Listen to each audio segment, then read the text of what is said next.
Welcome back to Grammar Grade 12. This is Unit 5, Lesson 39, and today we take on something that can change the entire feel of a sentence without changing a single fact inside it: the voice of a verb. Voice tells you one simple thing: whether the subject is doing the action or having the action done to it. When the subject performs the action, the verb is in the active voice. When the subject receives the action instead, the verb is in the passive voice. Here's the idea to hold on to all lesson. The same event can be told two ways. What happened never changes, only where we aim the spotlight does. Let's dig in. Let's begin with the whole idea in one picture. Voice is about the relationship between the subject and the action.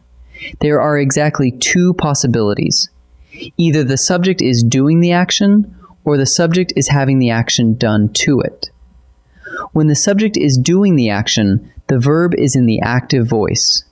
When the subject receives the action instead, the verb is in the passive voice. And here's the part that surprises people. The same event can be told two ways.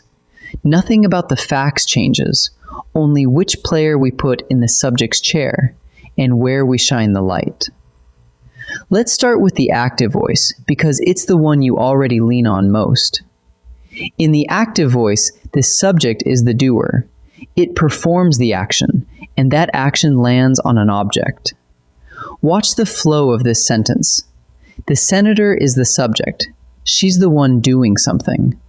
Drafted is the action itself. And the bill is the object, the thing that receives the action. Feel the direction there?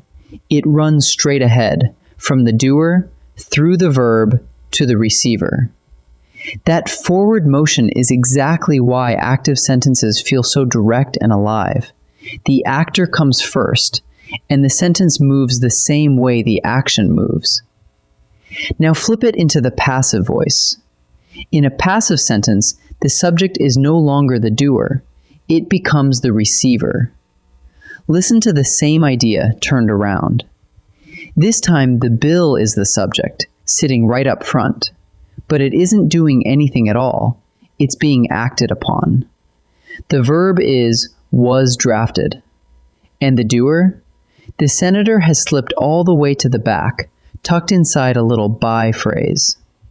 Here's the machinery that builds every passive verb. You take a form of the verb be, and you attach the past participle. Was drafted. There's your be, and there's your participle. So the shape of a passive verb is always the same, a form of be plus the past participle.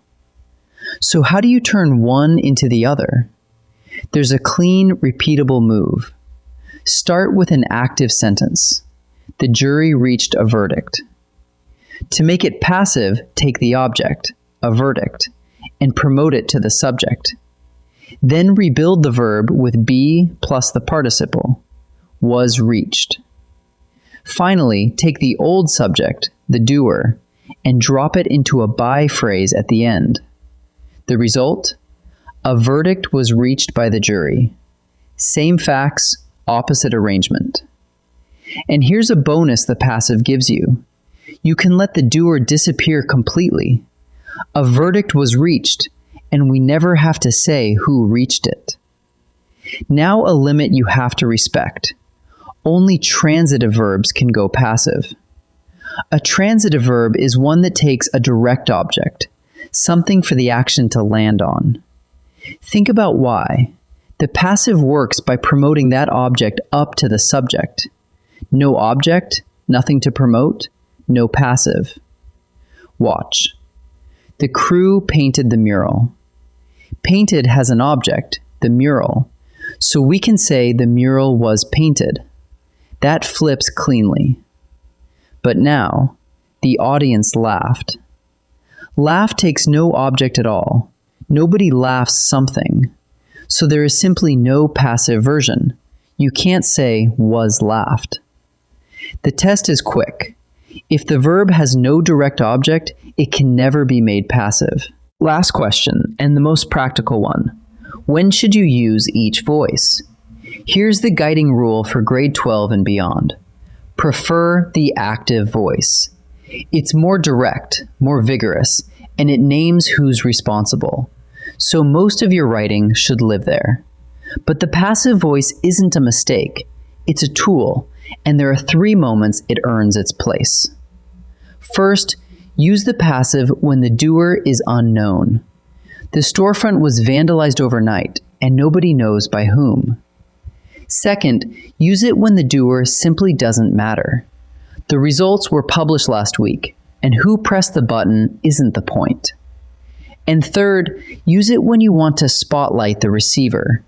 The survivors were rescued at dawn puts the attention exactly where you want it. So, active by default, passive on purpose. Time to practice. In this first set, I'll read you a sentence, and your only job is to decide whether the verb is in the active voice or the passive voice. Remember the tell. Look for a form of be joined to a past participle. Pause the video and choose before I reveal each answer. The museum was designed by a young architect. Listen for the shape. Was designed. That's a form of be plus the past participle. And the architect, the real doer, has been pushed into a by phrase at the end. The museum isn't doing anything, it's receiving the action. So this verb is passive. The volunteers restored the old lighthouse. Here, the subject, the volunteers, is doing the work. They restored something. And the object, the lighthouse, follows right behind. There's no form of be, no participle, no by phrase. The doer comes first and acts, so this one is active. Every ballot was counted twice. Look closely. Was counted is a form of be plus the past participle, so the ballot is receiving the action, not performing it. And notice there's no by phrase this time. We never learn who did the counting. That's allowed. The passive lets the doer vanish. It's still passive. This set asks you to do something with the voice, not just name it. Sometimes you'll turn a passive sentence into a stronger active one. Other times you'll choose which version serves the writer better. Pause and commit before I explain. Convert this to the active voice. The report was written by the intern. To flip it, find the real doer hiding in the by phrase, the intern, and make that your subject. Then simplify the verb from was written down to plain wrote. The result is tight and direct. The intern wrote the report. That's the active version. Pick the stronger sentence for direct, energetic writing. Option 1. Mistakes were made by the manager. Option 2. The manager made mistakes. The passive version tiptoes around the doer and slows everything down, while the active version names the manager right up front and drives straight to the point. When you want energy, choose the active. The manager made mistakes. Here's the last one. Someone stole the bike overnight, but nobody knows who did it. Which voice fits? If you insist on the active, you're stuck. You'd have to name a thief you don't know. This is exactly the moment the passive was built for. The bike was stolen overnight. The doer is unknown, so we let it go. When you can't name the doer, the passive is the natural choice. Let's gather up the whole lesson. First, the active voice. The subject is the doer, performing the action. The senator drafted the bill, and it's direct, strong, and clear about who's responsible. Second, the passive voice. The subject becomes the receiver, and the verb is built from a form of be plus the past participle. The bill was drafted by the senator. Remember that only transitive verbs, the ones with a direct object, can ever go passive.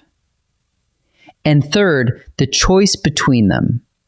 Reach for the active by default, but call on the passive on purpose, when the doer is unknown, when the doer doesn't matter, or when you want the spotlight on the receiver. Master that, and you don't just recognize voice, you use it. In our next lesson, Lesson 40, we'll finish the unit with the mood of verbs, the last lesson of Unit 5. I'll see you there.